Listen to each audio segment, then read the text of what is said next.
the question is, when you leave, what will you be remembered for? There's no house you build that will last for more than 60 years. The world is moving too fast for your house to be relevant for 60 years. There's no car you buy that will be relevant for more than 10 years. There's no money you have in any account that can exist beyond 2 generations. And so the question is, when you leave, what will you find about you? The only thing that can live with about you forever are the immortal things you picked from the presence of God. Because everybody who goes there carries something. Some goes there, they carry favor. Some go there, they carry wisdom. Some go there, they carry power. And so the things they established because they went to the immortal realms, they become immortal forever on the face of the earth. And so a man who has not journeyed in intimacy with God, he's already forgotten. He's just using money to sustain his influence. Some people are struggling so hard to be relevant while they are yet alive. Some men have died and they cannot be forgotten because of where they went to and the things they taught. Do you think you call your child David because you love the name David? No, you don't love David. That name has no meaning to you. It is because of who bore it and who he became in God. And so when you call your son David, you are actually reminiscing on the immortality of a man who has walked with the Spirit. So men become eternally relevant because they walk with the Spirit. This is a man who wandered around with women, but suddenly he saw a spirit and he started walking with that spirit. And forever and ever, generations to come will be honored to name themselves after his order, because he has seen something that is eternal. Abraham was in the hall of the Chaldees until he encountered that spirit.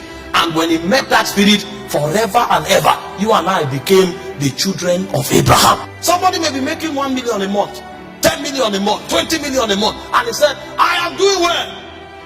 And then they look at you from Zion, they say, you've never come here. How come?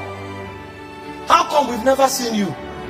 If we don't see you and you don't come here, how can you now attach purpose to the money you have?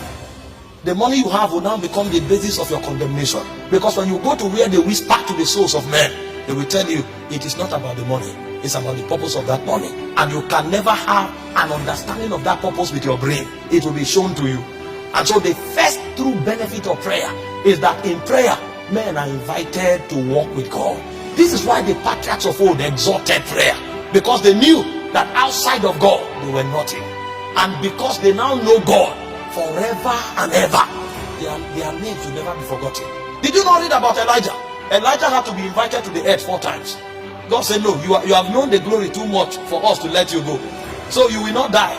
We will preserve you for another generation. They said the spirit of Elijah came back. And after the spirit of Elijah came back, the 2 witnesses will still come back.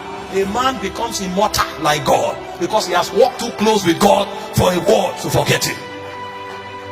Intimacy is what provides for you the benefits of immortality. No matter the money you have, no matter the position you occupy, you will be forgotten unless you touch something that comes from the Spirit that is eternal. And so the first benefit of prayer is intimacy. Men of old were wise. They gave their all to prayer. Daniel was in Babylon. The king said nobody should pray to any other god. He was willing to risk his position and to risk his freedom for prayer, because outside of intimacy he has no freedom in the first place. And in Daniel 6:10 the Bible said 3 times. So if you are praying 3 times when they gave a law that nobody should pray, how many times do you pray when there's no law? And he said 3 times the guy prayed facing Jerusalem. He was not afraid to be arrested. And when they arrested him, he didn't apologize. I'd rather be nothing with prayer than to be everything outside of prayer. Because with prayer I have God, outside of prayer I have nothing. These men knew these things and they were willing to give their lives for it.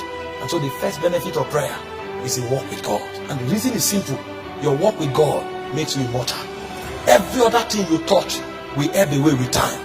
But the things you pick from the realm of God, they will outlive you.